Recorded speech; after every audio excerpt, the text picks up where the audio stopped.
Okay, welcome. This is CIS 5620. It's Thursday. Oh, excuse me. It's Wednesday, 9:30, 4:37 p.m. I hope you're doing good. You continue to observe the social distance, washing your hands, wearing mask, and hopefully we'll be done with this thing. Although I was reading an article today that said that it's going to be a long time before we go back to the normal. So this might be the new normal, and now it's getting cold. People are relaxing their guards, so we might actually see a little bit of spike. So we hope that they'll find the cure soon, and hopefully we can at least adjust. Okay, so we had the exam last week, and I think for the most part, most of you did well. I had a few hundred, a couple of 90s, and I think the lowest was probably what, a 70 or a 68. So I think that's not too bad. Like I've mentioned before, I've given you many forms of communication. You have my email, you have my phone number, which you'll find when you go to Meet Your Instructor. And this is one of the office number. I rarely go to the office, so I'll encourage you to use the cell. And if you call and I don't pick up, just feel free to leave me a text. I'll probably get back to you. I have this number that I chose specifically for the students. So this is for you. Make use of it. Call, text, whichever way you want, or you can email. I'm also more up to date with the email, so you can use that to communicate. Also, sometimes they have office hours, and I've not seen most of you showing up on Tuesdays between 10 and 1, 2 there. So if you come to this link, you'll be able to have some conversation so we can meet through there. So remember, if you have professors who are giving you those resources, make use of them. And for the most type, you need to know that we are on your side. So we are here for you, and if you succeed, we succeed. Okay, so I know there's some confusion in terms of the schedule, and the reason that happened was because we actually were meant to do our exam together with covering chapter 5. So that's why there was a confusion in the dates, and I'm going to fix that. So we are not going to lose anything. We'll continue and hopefully be able to cover as much as possible. So we've been looking at introduction. We looked at what is project management, and then we went and look at how we can work with project management in IT or in other organizational aspects. And we looked at what you're calling the process management group. And this is usually more for the people who want to take the CAPM or the PMP exam, because you will be faced with questions from this area. We looked at the project integration, and now we're going to be looking at specific areas of what you're calling the project management knowledge areas. Because if you remember how we defined project management, we said project management is the application of knowledge, okay, tools and techniques. So you have the knowledge. That knowledge is defined through what you're calling the 10 knowledge areas. Starts with the integration. We have the scope, we have time, we have cost, we have quality, and then you're going to be looking at human resource, we have communication, we have risk, we have procurement, and the last one is the stakeholder. So these are the 10 knowledge areas. If you're going to be taking the CAPM, PMP exam, or anytime that you go for a interview for a project management, they might ask you what are the 10 knowledge areas. At least give some of that information. And basically these knowledge areas are based on the major aspects of a program, of a project. Anytime that you're working on a project, you're going to have scope. Okay, so scope specifies what is it that you're going to be doing. That project is going to be taking time, because we said a project has an undertaking that is unique, and it has a definite beginning and a definite end, never been done before. So that what you're doing is the scope. How long is it going to take you? That's the time. So you need to be able to manage that time. How much is it going to cost you? That is the cost management. And whatever you're working on, a product, a service, needs to have some way of making sure that it is the actual thing that you're working on and it's good. And how do you measure that project is good? Is through what you're calling quality. And then you have to look at the human resource. So Any project that you're going to be working on, human beings are going to be involved. So what are some of the things that you can do to make sure that the people who are working on that project are actually happy and they enjoy doing what they're doing? Okay, you need to communicate. So what are some of the aspects of communication that are going to be involved in that project? And remember, we said project managers spend more than 90% of their time communicating. Risk, we say a project is an undertaking that is unique, never been done before. Anytime that you are engaging in an activity that you've never done before, there's going to be some risk involved. So you need to come up with some techniques that you're going to use to help you in managing the risk. So that's where we have that risk management. And then a project is going to involve activities. It has resources from different areas. So there's going to be some resources from within the company, some resources from outside the company. If you remember the example of Boeing, we talked about the Dreamliner 787, and we said they are getting their products from 5 different countries. So they assemble those airplanes in Seattle, Washington. But in that assembly plant, they have to get products from 5 different countries. So that's part of what you're calling procurement. So you need to work with what you're calling the value chain to ensure that the products that you need for your project, they're getting to where you are on time. The project involves different stakeholders. Okay, so you need to come up with a method of managing those different stakeholders. So those are what we are calling the 10 knowledge areas. So remember that. So today we'll be talking about what you're calling the project scope management. Any questions so far? No, sir. No. Okay, so I've given you a couple of resources here, and some of these videos, I think they're actually very nice. I always encourage you before you come to class, at least browse through the book. If not, at least watch the videos. Most of these are less than 10 minutes. And like we say, a picture is worth more than 1,000 words. If you watch the video, you'll see some pictures. They explain things a little bit better, hopefully. So this talks about what is project scope management. One is longer, one is shorter. And then there is another aspect of what you're calling brainstorming. So we'll talk about what that is. And then when you're working on a project, for you to find out what is it that you need to do, sometimes you have to talk to people. You have to interview people. If you're going to be building a house, you have to talk with whoever wants the house to be built, with a customer, and ask them, what kind of house do you want? What do you want in your house? Okay. Now I have some friends who are from India, and I was talking to one of my friends, and he was telling me that most of so there's a certain group of people from India, and their houses have to face a certain direction. So they cannot build or they cannot buy a house that is facing like any direction. It has to face a certain direction because of the way the sun comes in and things like that. So if you are building a house for somebody like that, you need that information before you can start building the house. So part of that is what you call elicitation. So you're trying to get some information, and that helps you to be able to get the scope well defined. So one of the techniques that you can use to help you in defining the scope is what we are calling interviewing. So this is actually a very nice video in my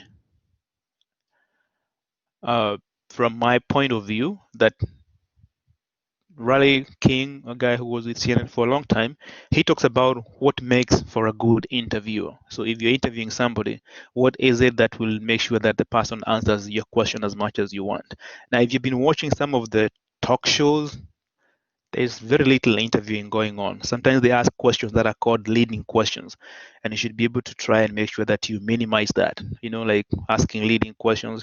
What you do is you need to ask questions that are not subjective, so that the person can answer without you influencing what they're going to be responding to.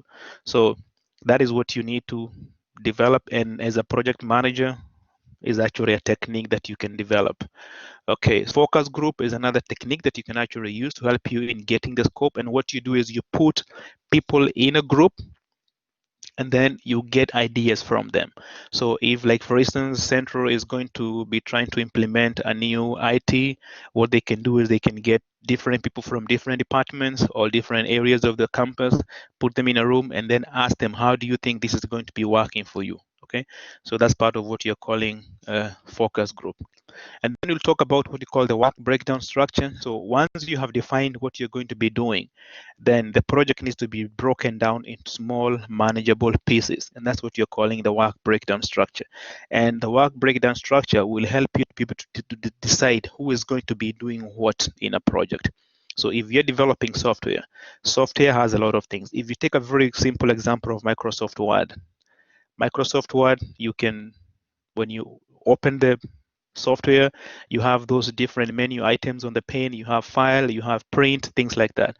So you're developing the software, and then you have to decide what is the software going to be doing. So one thing is you want somebody to be able to use Microsoft Word to print. Okay, so that is a piece of the program, printing. You also want somebody to be able to use the software to attach a file. That's another aspect of the software. So what you do is you have the big picture of developing the software, and then you break down that project into small pieces. So print capability is one piece of the program. Attaching a file is another piece of the software program. And then you have to assign somebody to be doing that. So those small manageable pieces are what you're calling the work breakdown structure. And you'll be able to see how you do that. Any questions so far?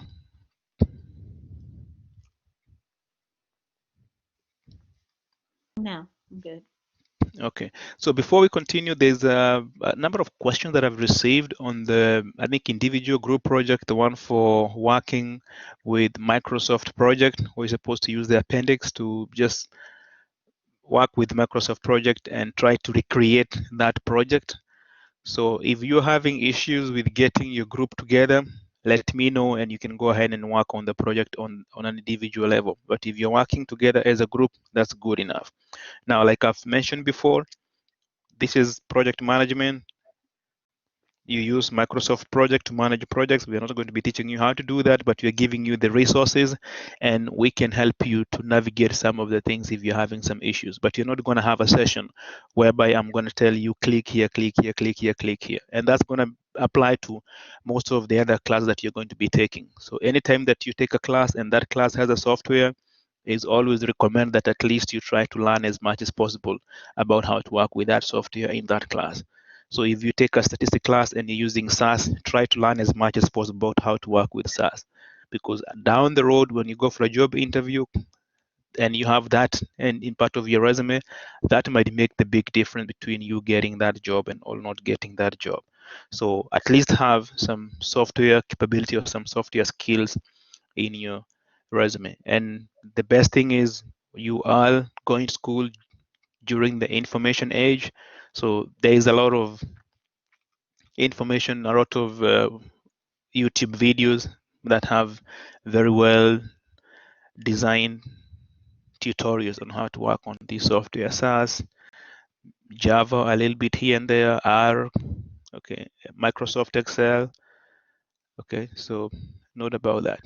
Okay, so I'm going to share the PowerPoint slide right here. And any question? If there's any question, this is a good time for you to do that as I try to do the sharing thing here. And this is an application. We're sharing that. Is it popping up on your screen? Yep. Okay, I see that. Yeah. Okay. Anybody talking? No. Okay. Okay, so a couple of things. So this is chapter 5, project scope management. And we have a couple of learning objectives here. So one of them is you need to understand why do we need to have a good project scope management. And then we describe the process of planning. How do we come up with that?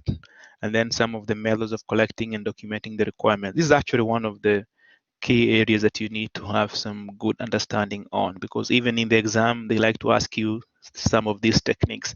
And what you're going to realize is that these are techniques that you have been using already, and they are techniques that you're going to be using in other areas. Okay, so when you talk about something like focus group, you probably have used that, or you've been part of a focus group, or you're going to be using focus group down the road.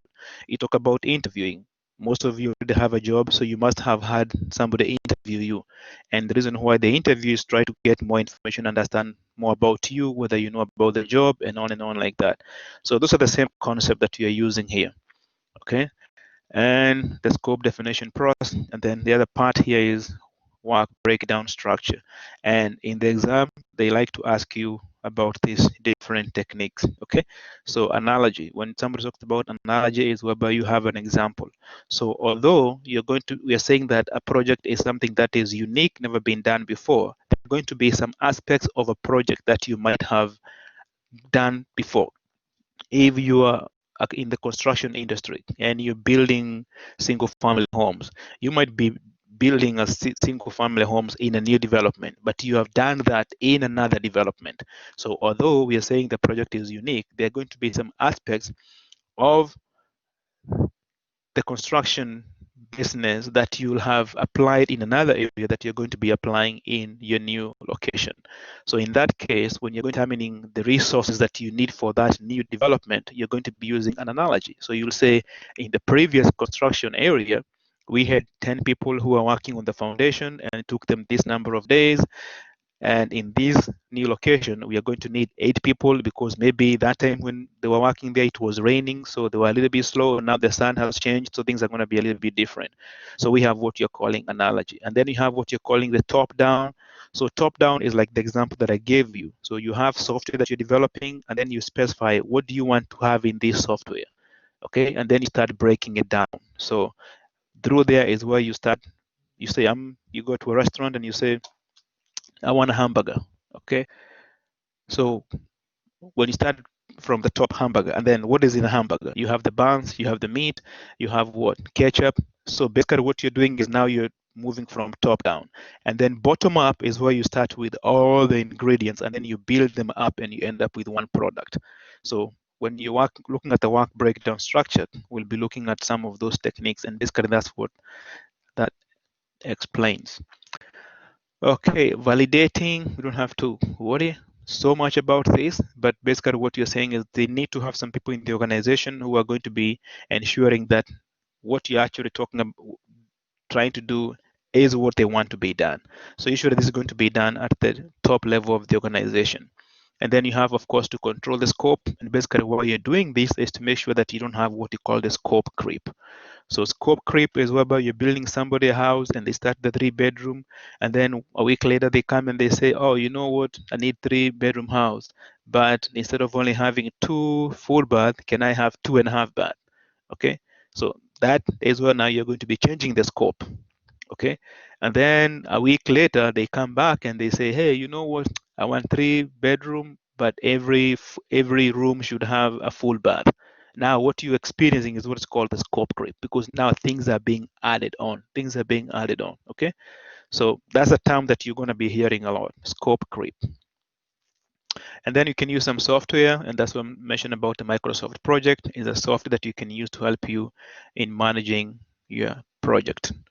Okay, so a few definitions. Now, every subject, has a vocabulary, and project management is a subject, so it has its own vocabulary. And some of these are actually terms that you're familiar with, but in different contexts.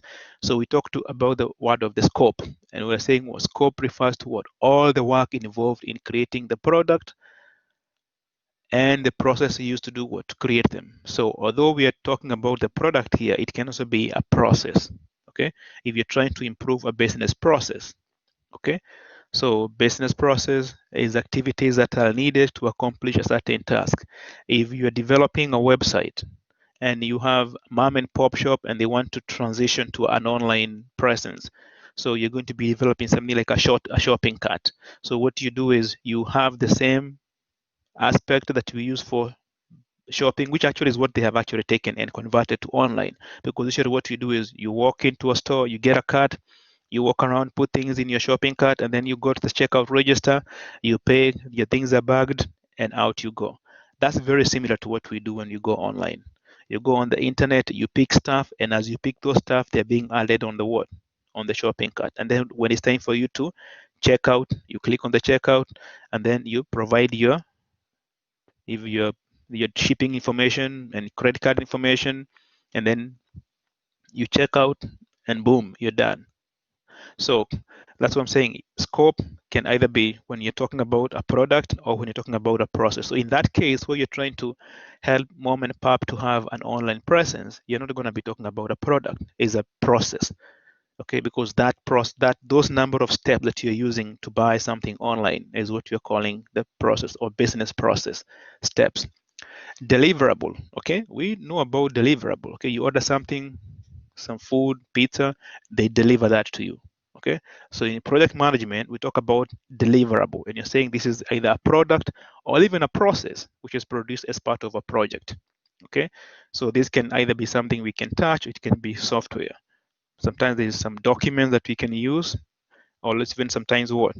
Meeting minutes. And then we have this concept of the project scope management. Okay, so those are the processes that are going to be involved when you're coming up with defining the scope management.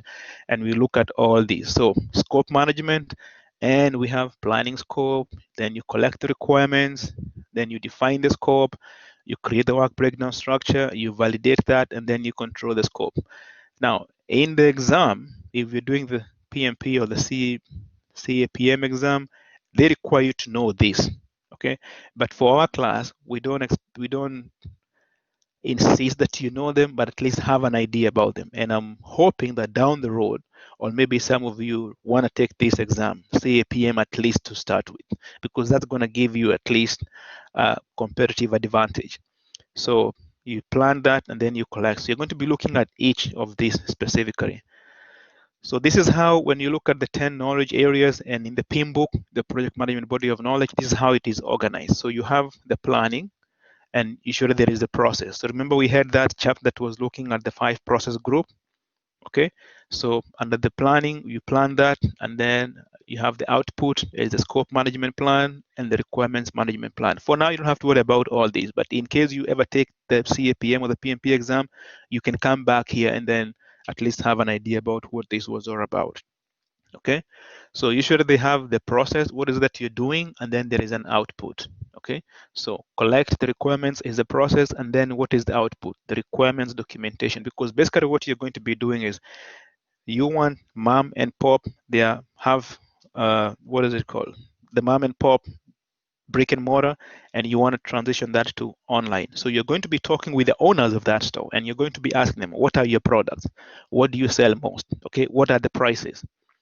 Okay, so during that process, what you're doing is you're collecting the requirements for the website that you're going to be creating, and then you document that. So that's how you come up with what you're calling the requirements documentation. Okay, so when you go to a construction site and you see somebody who has the map that is telling them how they're going to be doing that, before they come up with that map, they need to talk with the people who are the customer or the client. And the client will tell them, I need a dormitory that is 5-story, and in each room I'm going to need to have 2 students or 4 students. They need to have a shared bathroom and all that. So when you're going through that process, you come up with what you're calling the requirements documentation. Okay, and then there is another output that's called the requirements traceability matrix. So this is a document that will actually help you to be able to know what was collected during the requirements, and then it has different aspects who need to be contacted, and on and on and like that. And then once you have finished now collecting the requirements, you have a better idea of what is it that needs to be done. So now is when you go to what you're calling defining the scope. Okay, they want a dormitory, 5-story. These are the aspects, these are the things that they want in there. Okay, and from there you come up with a project scope statement. Okay, now you can put something in writing and say, okay, is a dormitory. These are the things that needs to be done in it. And then sometimes what you're going to be doing is when you define the scope, it's not going to be a one-time thing. Okay, so you might have to interview a number of people. So that's where we have what you're calling the updates. Okay, you interview, for instance, maybe the vice chancellor, and then you meet with the students, and then you meet with the faculty, and then you might have to meet with another outside group, another group of stakeholders. So there might be some updates going on. And then once you finish now defining the scope, you say it's a dormitory 5-story building. Okay, now you create what's calling the work breakdown structure. And then you have what you're calling the scope baseline. This is basic. This is what you're going to be doing, a dormitory. Okay, and then you're going to be updating your documents. So the work breakdown structure now breaks down each. So 5-story, and then What's going to be on the first story, second, that, fourth, and on like that? What's going to be in the room, okay, of each dormitory, okay? And then you now, so that was part of the planning. Then you move to what you're calling the monitoring and controlling, okay? Validate, okay? So have some people who are going to say this is what is acceptable, okay? We can accept this, we can fund this, okay? If there are going to be any changes that needs to be done, you have that, and then you have work performance information, who is doing what, okay, and how much are they going to be done, and you're going to be updating this. So as a project manager, this is part of your job. Okay, you need to keep track of who is doing what, and then of course you have the updates. So remember we said the project manager spends most of their time communicating, because you're communicating with all these different people who are working on the project, and you're making sure that the work is being done. If there is any deliverable, they are meeting what we call the milestones, okay? And you're updating, you keep updating, you keep updating. That's why if you have the software, it's much easier for you to the project if you have a good understanding of the software. Okay, and then you have to control the scope. Okay, so work performance information, this is document that shows you what is it that is being done. Okay, so the foundation is done. Okay, did we do exactly what you're supposed to be doing? Okay, before you start digging the foundation, you might have to have environmental assessment. Was that done? Okay, and then if there are going to be any changes, the same thing. Then you have the project management plan, because remember, this is the scope. This is the scope, but the scope is part of the bigger project. Okay, it's part of the bigger project, which involves the stakeholders, the quality, it involves the human resources, all that. So you have to remember that. And then you're updating the documents, and then they're also what you're calling organizational process assets. So these are the employees that you're working with. If there are any new rules and regulations that the company has to meet, you make sure that is being done. If there are any partners that you're working with, so that's what we're talking about the assets. Okay, if there are any employees who are working in your, like if, for instance, if you're developing software, you might have some people from you're in the IT department and you're developing software for the accounting department. You're going to have some employees from accounting who are going to be working with you for some time. Okay, and then once maybe the first phase of the project is done, they go back to their department. So that's where you need to update that aspect. Okay, to say, okay, they worked for us for 1 week or 2 weeks or 3 weeks. After they are done with the part of the project, then they can move on. So this is all there is to at least what some aspects of what you're calling the project scope management. And if you have a good understanding of this, you will be set for the exam and also to be a good project manager. So you can say this shows you what is happening in the scope management from the beginning to the start. So moving on, they're going to try and dive a little bit deeper into each of these processes. Any question?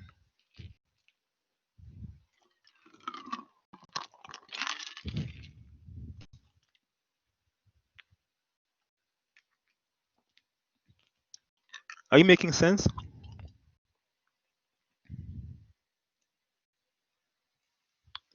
Yes, it is. Okay, don't be lost. Okay, so planning, scope management. The project team uses expert judgment. Remember I said, although you're the project manager, you don't need to know everything. So when you're working on a project, you're going to have experts. So this is what's called expert judgment. And you do this through meetings. So basically what you'll do is, if, for instance, you are developing an IT project, you might be, your background might be in management, it might be in human resource, but you're the manager. You don't necessarily need to be a software engineer for you to be a project manager. What you're going to do is, because we say the role of a manager is to harness the resources in the organization. So you bring in people who have different knowledge, skills, experiences, and you make them work. Okay? Like a chef. You got all these different ingredients and you mix them up and you come up with a good dish. Okay, so you're going to be using experts. So that's the aspect of the expert judgment. So you bring them in. Some of them are consultants, some are working in the organization. There might be some people from accounting, from IT, from procurement, from legal, all the way working with you. okay, and you bring them together and they help you to understand what needs to be done, okay. So we mentioned about the scope being part of the project management plan. So these are some things that we have talked about. So we would go back through them again. And the requirements management document is actually a very important document. And these requirements, what is it that you require? So requirements from the word require. Okay. Any time you're talking about the scope, what is it that you're doing on a project? Okay. And it can be something as simple as what? Planning a wedding. Okay. We know if you're planning a wedding can be what? What is the cheapest wedding that you can have?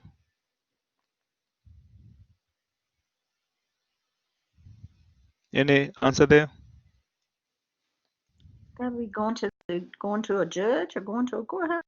Okay, yeah. So maybe $50, maybe, I don't know. Okay. Yeah, and we can have a wedding which is almost more than $1 million. Okay. And some weddings they take 2 hours, some weddings they take what? A whole week. Okay. Mhm. So that's part of what is so somebody tells you, I want you to plan for me a wedding. The first thing they'll ask you is what is your budget? Okay, maybe, I don't know. So you tell them what is your budget, and then from there they ask you more questions. You start, so that's part of what you're calling the requirements. Okay, so you tell them how many guests do you want? Okay, where do you want to hold the wedding? When do you want to hold the wedding? Okay, what kind of food do you want? Okay, are the guests gonna be the what is the wedding party, something like that? Are you gonna be buying clothes for them? Are they gonna be buying clothes for them? Things like that. So depending on also the culture that you're in some culture, when you're talking about the wedding, I think the men's side they pay everything. Some culture, the women's side they pay everything. In some other culture, you have to include what's called the dowry, like you have to pay some price to the girl's family before you. Anyway, and on like that. So this is part of what you're calling the requirements. So planning a wedding, you're going to ask a lot of questions, and that's part of now what you're calling the work breakdown structure. Okay, so through the requirements, you develop the scope, and then from the scope, you go back to what you down to what you're calling the work breakdown structure. Okay, so they give you some examples here of projects that went well, and it's good to do that. So when you're working on IT project, and usually not just IT project, most of the other project, you go through these 4 stages. So there is the elicitation, and basically this is where you are asking people about exactly what needs to be done. If I use the example of the wedding, the main stakeholder, you ask them how many guests are going to be in your wedding, when do you want to hold that wedding, and when you're answering this question, you're writing them down, you're writing the answers down, okay, and probably you won't get all the answers in one sitting, okay. So that's what you're calling elicitation, and then you go ahead and do what's called what, the analysis. So you go ahead and study all the information that you're given, and from there you start adding things up, okay, and then you come up with what is called what, the specification. So with the specification is when I start grouping things up, okay. Guest 200, okay, it's going to be what, summer, so maybe we can do this outside, okay. It's going to be one on a weekend, okay, so maybe not much traffic, okay, so this hall might be available on this date, and then you go do what is called validation. So once you have gone through all the things and you have come up with a good plan, you have a meeting with the stakeholder, and then you say, this is what we came up with. Does this meet what you need for your wedding? And then if they say yes, now you go through what you have what's called validation. Okay. So the key thing when you're collecting requirements is what is called iteration. Okay.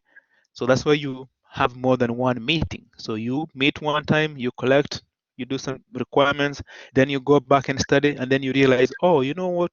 This is 200 guests. I never asked whether they're going to have children in that what, in that wedding. So now you have another meeting, okay? And then you say, oh, okay, so they said 200 guests. I did not ask them how long is the wedding going to be. Is it 2 hours, 4 hours? Okay, is it going to be in the morning? So this is requirements involves what's called iterative approach, okay? And that's because at the beginning, it's not usually very clear what you're going to be working on. Does it make sense?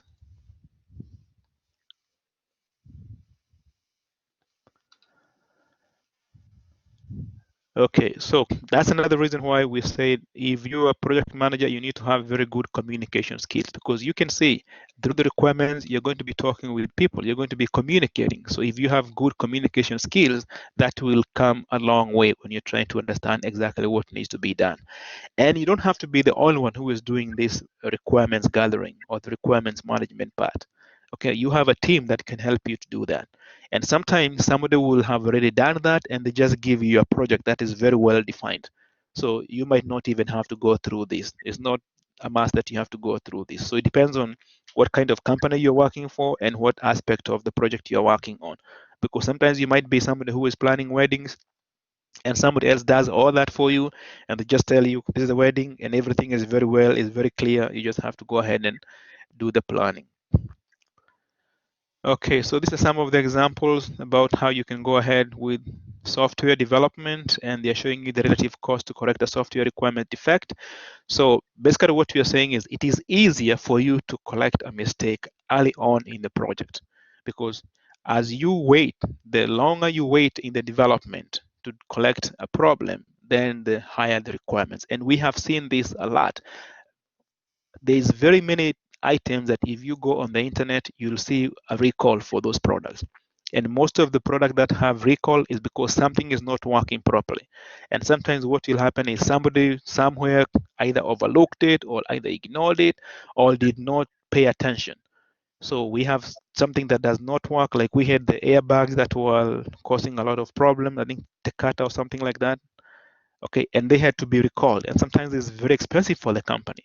So that's why we are saying requirements gathering is very, very, very important, because if you have a product that goes through the production with a defect because of poor requirements gathering, then it can be very expensive to try and collect that. So this is post product release.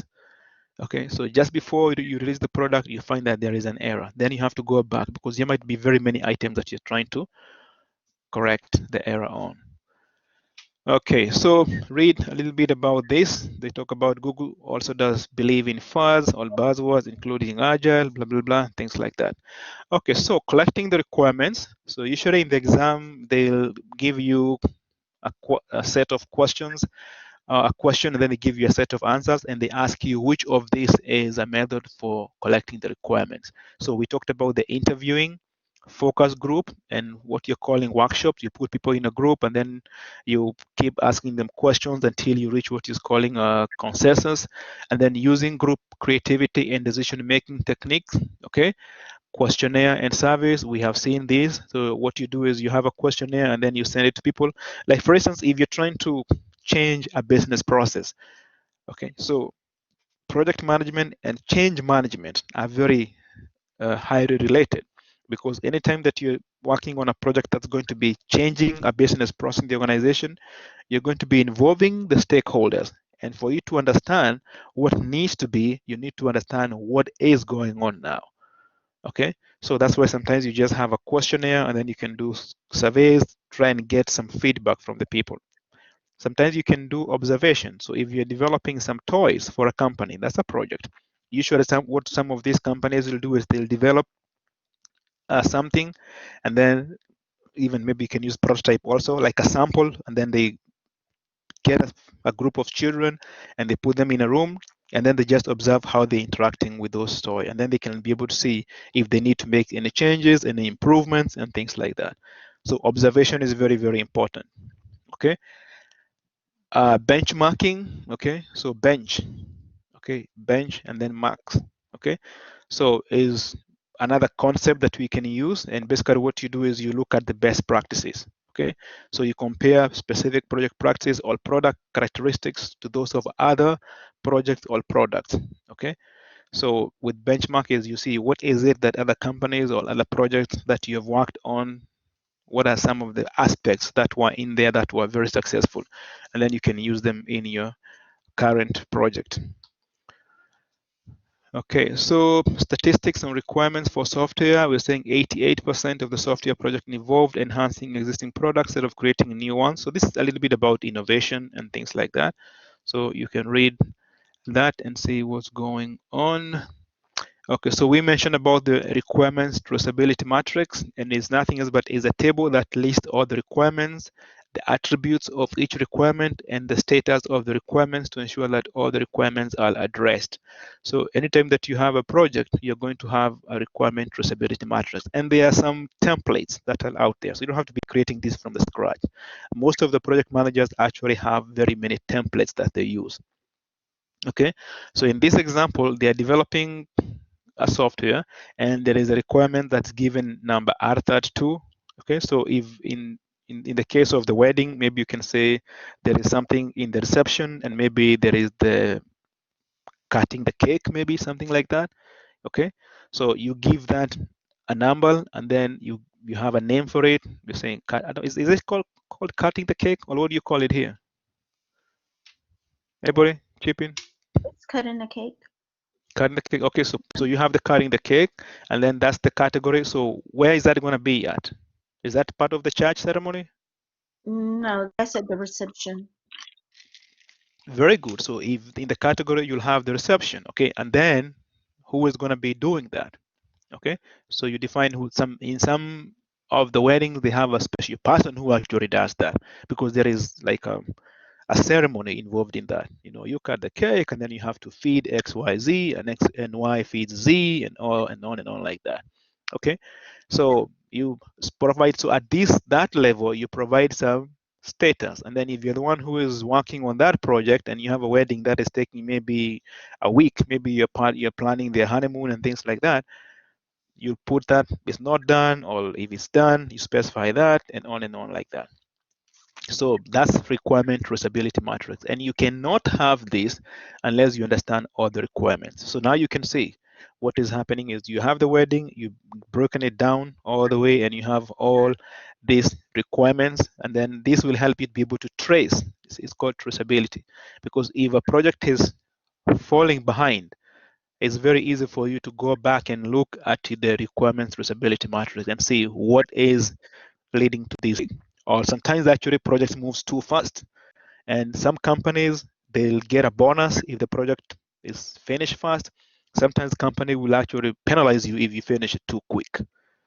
Okay, so you have to make sure that there is that balance, and you understand that when you're working with, you have to have a good understanding with your client on this requirements.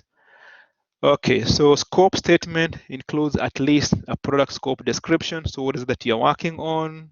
Acceptance criteria. Okay, what is it that defines something that is good? Okay, and detailed information on all the deliverables. So you have to have that. So the client has to tell you at what point is it that product is going to be accepted. Okay, so that's why sometimes you go to a restaurant, somebody brings some food, and they always ask you, like for instance, if you're doing steak, and I'm sorry for the ones who don't do steak, how do you want it? Okay, medium rare. And then when they bring it out, you look at it and you're like, that's too much. Okay, so you have to have that user acceptance criteria. Okay, so it's also helpful to document other scope related information such as the boundaries. Okay, sometimes you can work on a construction building and you don't have to finish maybe the intersection, the roads leading to that development. Okay, but if that's part of the project, then you have to finish that. Okay, so if you're planning a wedding, are you going to be involved in making sure that you clean? Are you setting up who is going to be cleaning after the wedding and things like that? So that's what you talk about, the boundaries. Okay, and then the constraints and some of the assumptions. Okay, projects are going to have constraints and they're going to have some assumptions. Okay, so we're doing it outside, and if you're doing it outside, you hope it doesn't rain. Okay, now if it rains, what happens?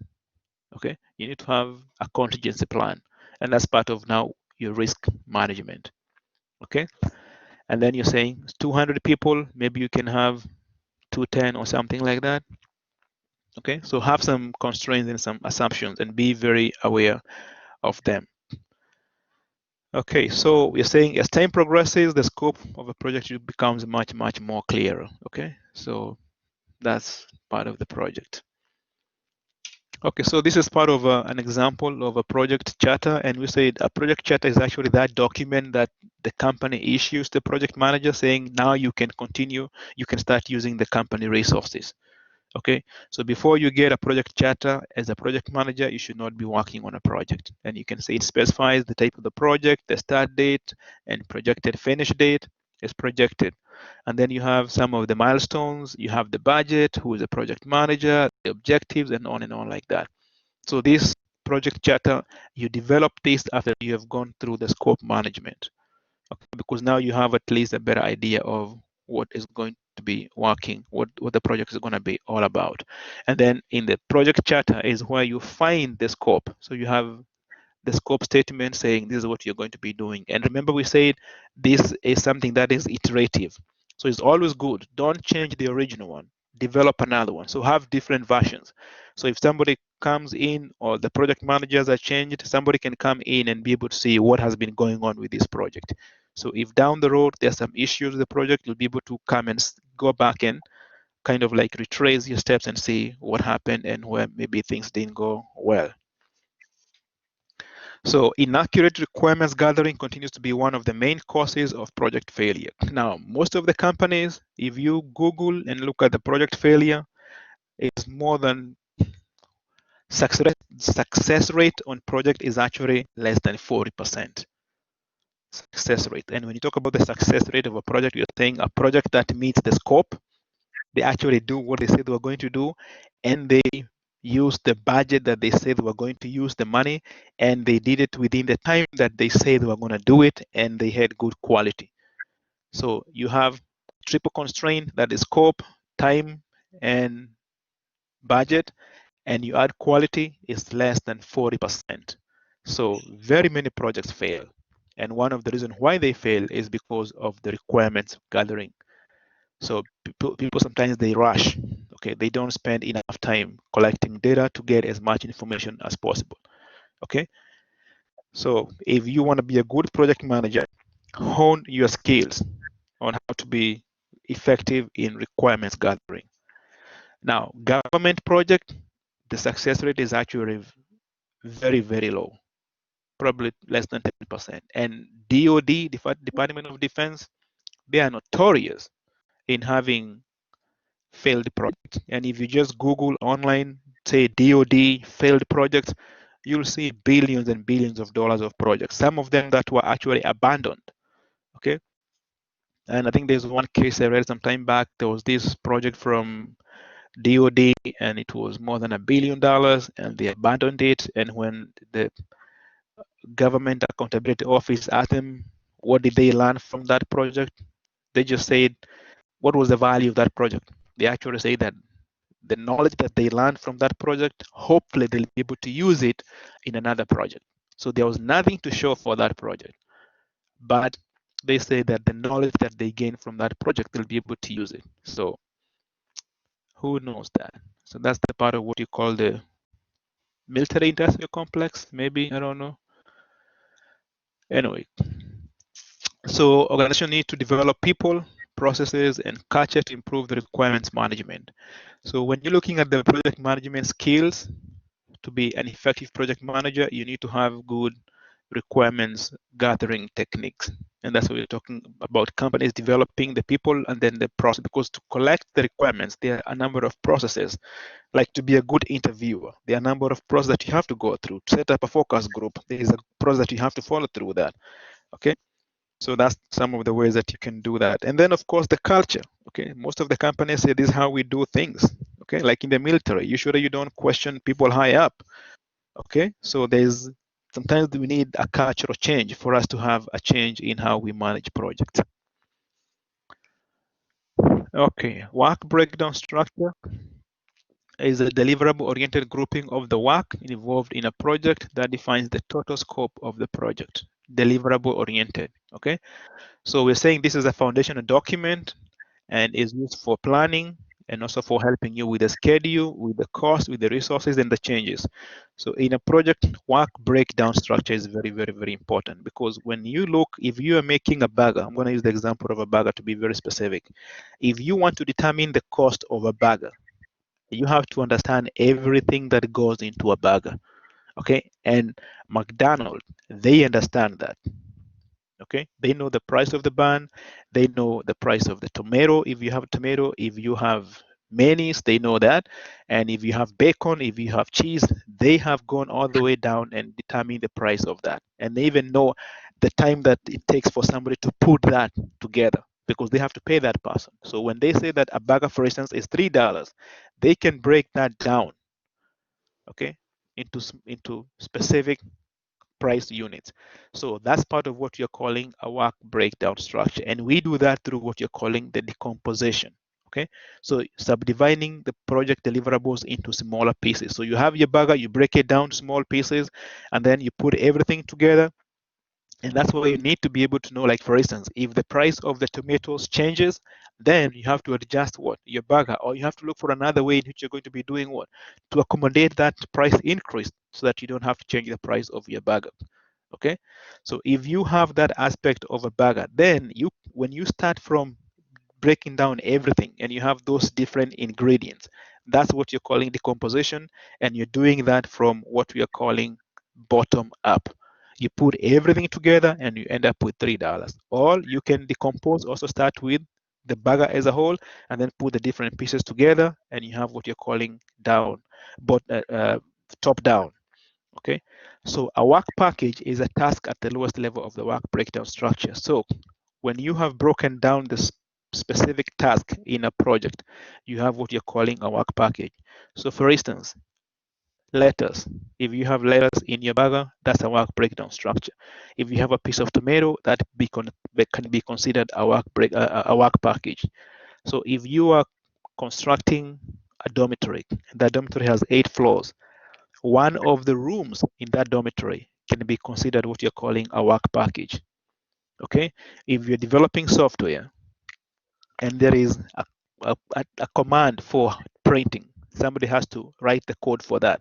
So that command for printing can be considered what you're calling, that software piece for printing can be considered a work package. Okay, and then you have what you're calling the scope baseline. So this is the approved project scope statement and all the associated work breakdown structure and what you call a dictionary. So dictionary is nothing else, but basically, I don't know if they have given you a dictionary somewhere down here, but basically what you're saying is, in the work breakdown dictionary is a statement that defines what exactly are the work breakdown, what are the work packages.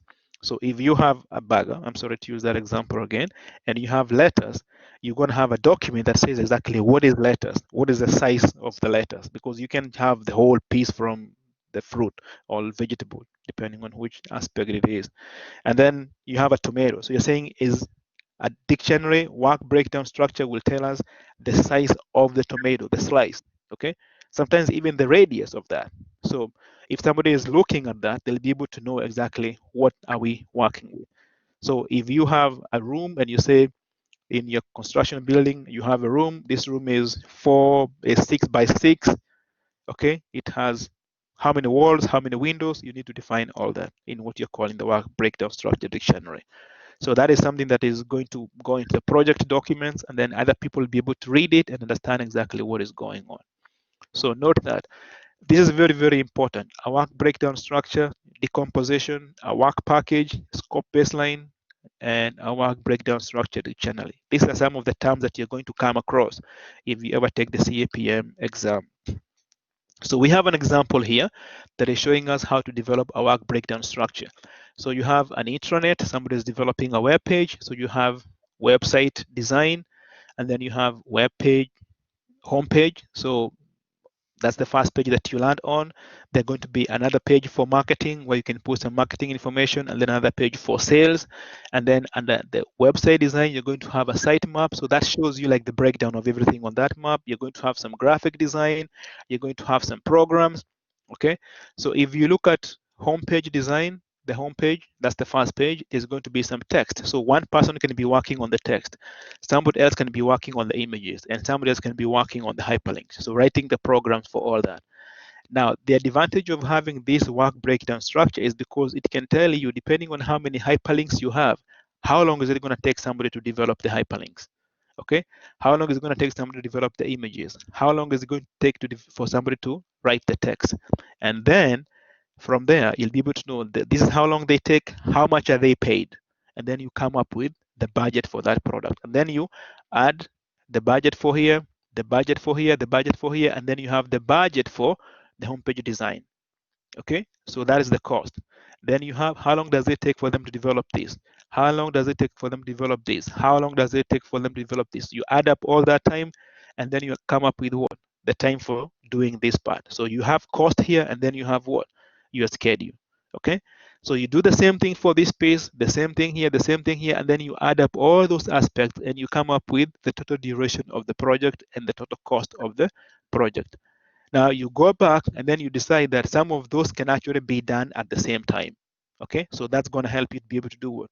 To shorten the duration of the project.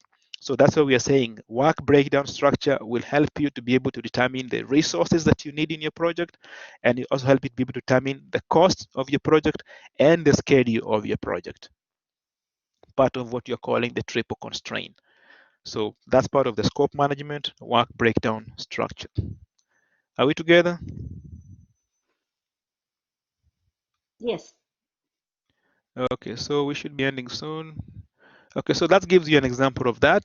And we have work breakdown structure, and you can organize this, and we have like different phases. And basically what we have is at level 1, you have the whole project, and then you have level 2 is big picture, and then level 3, you're breaking them down, and then level 4 is where now you have more finer detail, because you can see level 4, we are looking at the define the requirements. So you have define the user requirements, define the content requirements, define all the way to the, and on like that. So this is just to help you to understand how you can look at the project from the big picture, and then you break it down all the way down, and you end up with the, so at this level, you'll be able to have more work done. Okay, and this can help you to be able to determine the duration and the cost of your project. So you put this on a software, okay? And when you work with Microsoft Project, you'll come up with what you're calling the Gantt chart. Now, have you been able to do this with the document that you're working on? Anybody who has gotten this far? No. No. Okay. Are you able to access the document? Yeah. Yes. Okay. Are you able to access Microsoft Project? Yeah. Yes. Okay. Yeah, because you'll find a project that is actually given in there, and they give you this information here, and you have the project broken down, and then they have the different levels of the specification. And when you enter the information right here, the software will create this schedule here for you. You don't have to do this. Okay, you enter the information here, and then you specify the duration. So they'll tell you evaluate the requirements, evaluate the current system will start on January 1st and end on January 5th. Okay, and then define the requirements. They tell you what's going to start and on like that. And then the system develops this for you. So this is the visual. And basically from here, you can see the concept. This is the concept, which is the main, one of the main items of this project. And then you have the website design. This is the other aspect here, website development. Now, remember we said some of the activities can actually overlap. Okay, so this is what we have from the 4th to the 1st of February. We are working on the concept, but before we finish that, we start working on the what? On the website design. And then website development starts maybe around January 18th and it ends on April 5th. Okay, so there's overlap, overlap, overlap, overlap. And then you can see these arrows will be showing you what's called a precedent. So that is telling us that before you start working on, what is this? Define the content requirements, you need to be done with evaluate the current system. Okay, so this is what is called precedent. Okay, and in a project you need to have that, because if you're building, for instance, a house, you need to be done with the foundation before you can put up the what? The structure, especially if you're building those kind of houses that most people build around here. Okay, whereby you have a foundation and then you have wood on the side and on like that. So before you start putting up the structure, you need to be done with the foundation.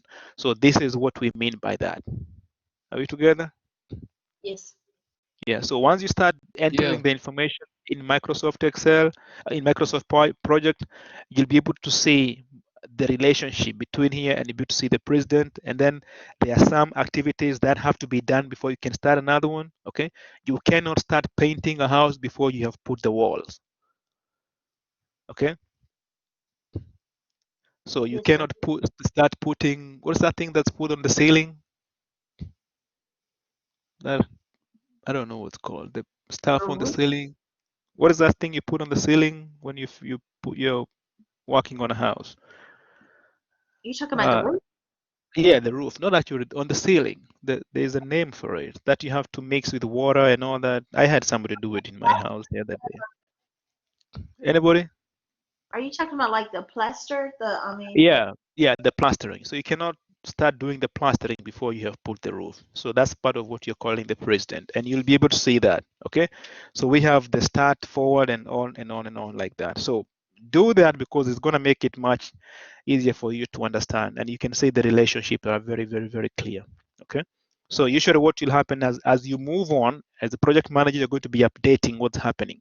So if the form project team that has been done, you develop the project charter, and then you create a work breakdown structure. So if you are right here and you're supposed to have done this by the 5th, and today is the 7th, and you haven't done it, the system will actually give you a prompt as project manager, depending on how you have set it up, and it's going to show you that your project is late.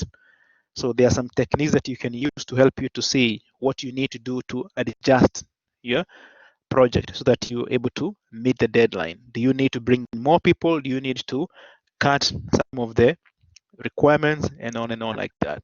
So software is very, very, very important. So I'll encourage you to make sure that you do that. Okay, so this is just showing you how you can represent the information in the work breakdown structure.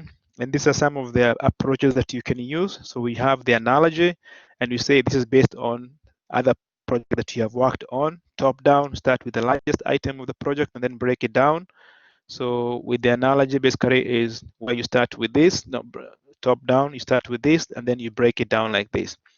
When you have the bottom up, you start with the program hyperlinks, and then you kind of like bubble it up. So it bubbles up and then goes up and tells you where you want to be, what you want to work on.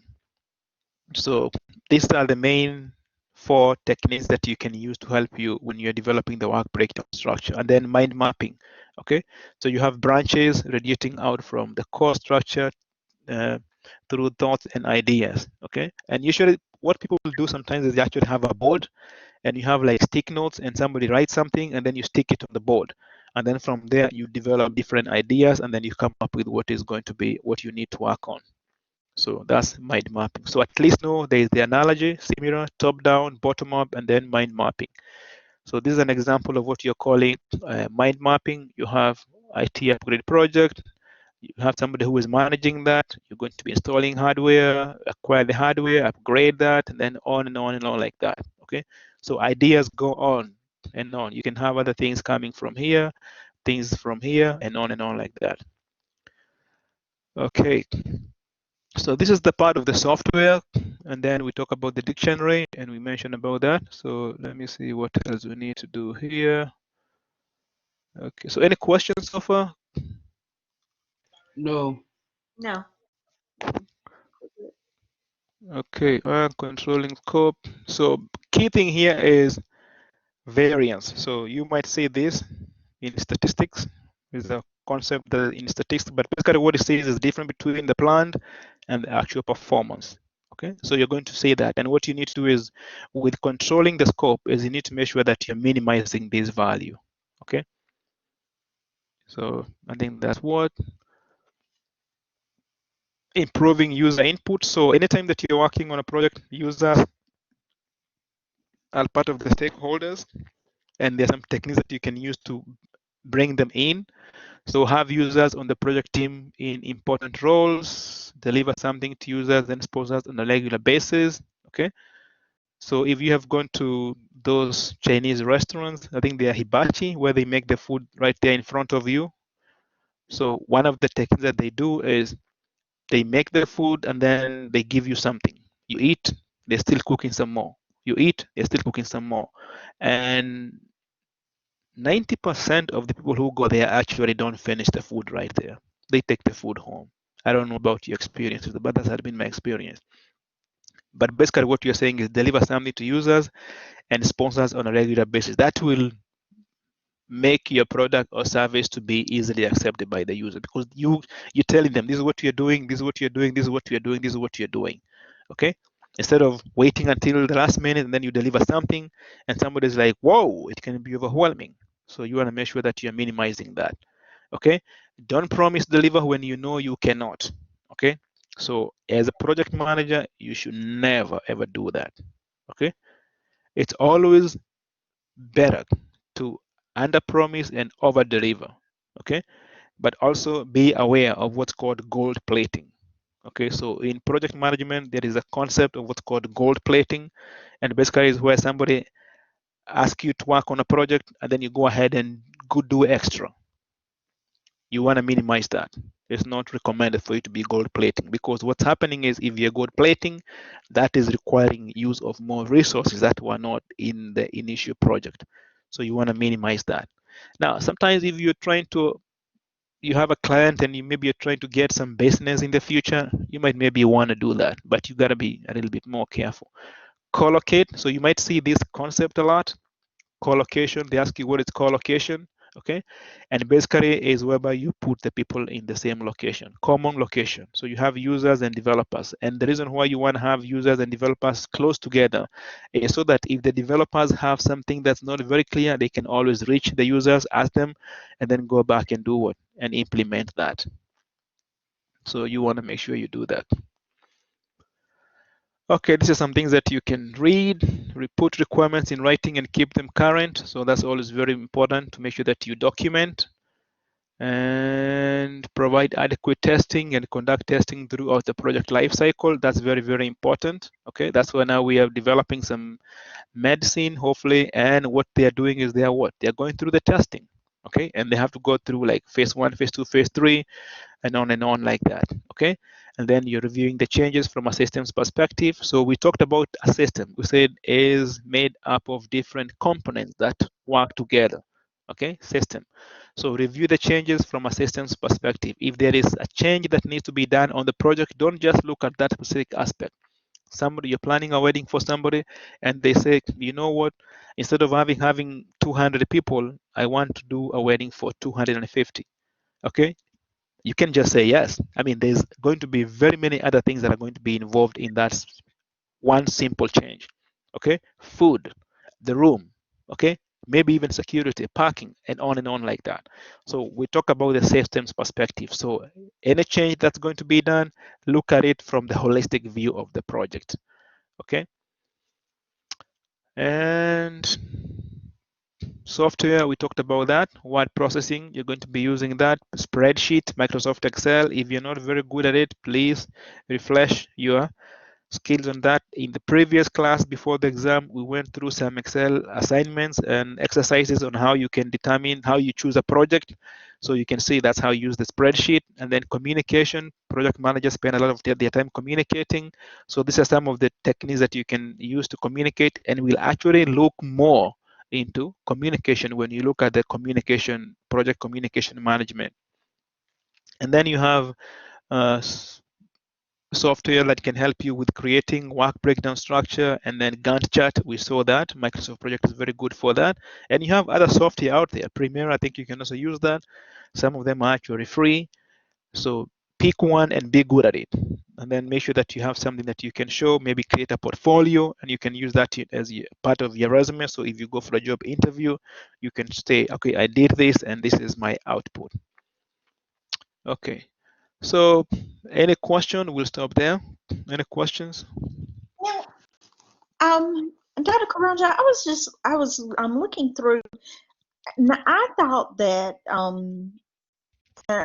I was trying to find the email. I don't know if it was an email or an announcement, but back when we did the very first discussion, I thought that you made all of the discussions individual assignments, and I think that the only thing that was going to be left as a group was our research paper. Did I But do that? I don't. I thought you did, but I'm thinking one of my group members. Well, and then I went online and I see that this coming up discussion is a group discussion. So I guess I'm mistaken, but I thought that you had switched all the discussions to individual assignments and then made um, the research paper was the only thing that we had as a group assignment. But um, I don't know. Maybe I dreamed it. I Okay, don't. so what I did is, because we have some people who are having a very difficult time connecting with their groups, I Okay. said if you are able to connect with your group, you can do it as a group project. If you're not, if you feel comfortable doing it as an individual project, you are at liberty to do that. Okay. I mean, It is recommended if you do it as a group because you learn from each other, and research has shown students actually learn more from each other. okay. Now, Yeah. is this the with the group discussion? This isn't a video. Um. No, no, no. This is just a regular one. Yeah, I know we did some video some time back. This is just a regular discussion. Okay. That's what I wanted. Yeah. I wanted to be sure. I Yeah. saw that the assignment and I didn't think it was a video. But no, I don't have a problem doing it as a group. I just thought I remembered the when you switched them to individuals, and then I just wanted to make sure that this wasn't someone that fell through the crack and it was supposed to be an individual, or that it was a group, or I just wanted to make sure because sometimes with the interactive syllabus and then the PDF syllabus, sometimes they don't seem to be, In sync. yes. So Yeah. I wanted to be sure that if it was a group, then it's a group. If it's not a group, then it's not. Okay. Yeah, yeah. So we made a mistake because of exam one. That's where we messed up everything. The exam one supposed to be done in week 4, I think. I have a Okay. quick And then question. when they switched from 14 weeks to 16 week, they started things. So yeah. I have a Yes, quick another question. question? Yes. So the professional participation event, um, Yes. I was trying to find out what exactly it's about and how I could get myself involved in it because I was kind of confused. I wanted to start right away and when it was due. Okay, perfect. So I'm going to answer that question in 1 minute. But before I answer your question, can you see the discussion Yes, sir. question? Yes, sir. Okay, so this is actually week 6, I think. But basically, this question, what is asking you is what is involved in collecting the requirements for a project. So the ideal way for one of the way you can answer this question is you can pick a project. Okay, I've given you the example of software development. I've given you example of building a house. I've given you the example of a wedding. You can talk of graduation or anything, any other project, and then tell me what is going to be involved in collecting the requirements. And remember, you're collecting the requirements so you can understand what needs to be done in that project. So for the wedding, I said you collect the requirements, you find information about how many guests, what time is it going to be done, the location, and that will help you to determine the cost, the schedule, all the way like that. So that's the first part. And then why is it often difficult to do? That's collect the requirements. So there are very many things that will impact or make it difficult for people to collect the requirements. Sometimes you have people who are not very good at what? Telling you what they want. Sometimes language can be a problem. Okay, sometimes people want to do things so quick. Okay, so there are going to be different aspects. Sometimes you're working on something that has never been done before, so there's a lot of uncertainty and on like that. So give me some of that, and then what you need to do is you need to comment on one of your colleagues posts. And please, when you're commenting, don't just say I like what you mentioned, that I like what you said. Say something. Okay, make sure that you're contributing to the discussion. Okay, because that's another way in which you're going to be able to learn. Because what is going to happen is you're going to go to a job interview and you're going to be talking with somebody and they raise an issue and they want you to extend that conversation. And you can't just say, oh, you know what I'm saying? Okay, so you need to at least say something. So that's part of the week 6 discussion. So in terms of the professional participation, so if you look on the website, can you see this link here? Are you able to I can see your see? screen right I Oh, now. don't. I'm sorry. see is Oh, the crap. Yeah, I'm sorry. I should have shared this. I think when I transitioned, I did not.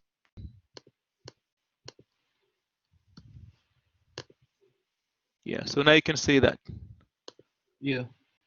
Okay, so I was talking about the discussion. So what is involved in collecting the requirements, and then what is often difficult to collect the requirements. So under the professional participation, you can see that link here. Mm-hmm. So Yes. you click on that link, and that brings you to this page. Okay, so we have some grading rubric, and then there is a document I think that you have to download this form here, and then you attend an event. So I don't know whether this event has taken place. If you click on this link here, it takes you to this page. When was this? Yeah, probably taken place. Actually, no, October 1st. So this is an example of an event that you can attend. Are you able to see that? Yeah, you Oh, can. that's tomorrow at Okay. 1 o'clock. Okay. Okay, so this is an example of an event that you can attend. And usually the school sends out a lot of emails. So basically what I'm trying to do is I'm trying to have you and get engaged in an activity or an event where you'll be able to learn something, okay, that you can bring to the classroom, or something that impacts your work or something like that. So because of COVID, what you can do is, if you, for this one, you have to register. So your registration is good enough, you can attach that as part of the document that you have to use to upload. So you need to attend at least 2 of those events. Okay. And this is due by, did I say when it's due by? Uh,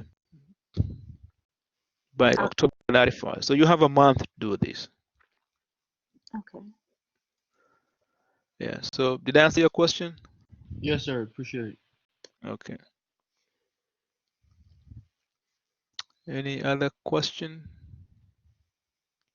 Now when we do the group discussion, does each member of the group post um the assignment, or does the project manager? I know originally it was set up so that one member was assigned to be the project manager. So does the Yeah. project manager um, post it? Yeah. If Or, the project manager posts that, that should be fine. okay. But each member has to. But each member has to go. Participate. But each member has to go to the classmates' um, No, because you have it as a group. So if you come to this discussion. group right here, you can do yours in the group discussion, and you create a thread here, and then do your thing here, respond to each other. So that's one way that you can do it. There are other different tools that you can use. So you have blog. You can create a blog. Okay, you can do a group wiki. So if you want to use the group discussion board, that's good enough. But I just want to, when I go to your group, I want to be able to see that people are involved. There is conversation going on there. There is exchange of ideas. It's not just somebody saying, "Oh, I agree with what you're saying." I mean, that's the ideal way to do this thing. Sometimes they don't Okay. work out. So, Yeah. in order to post our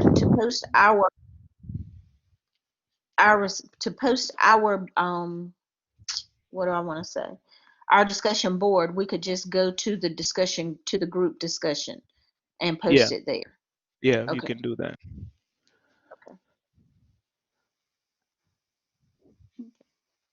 Okay. So I'm gonna stop this recording.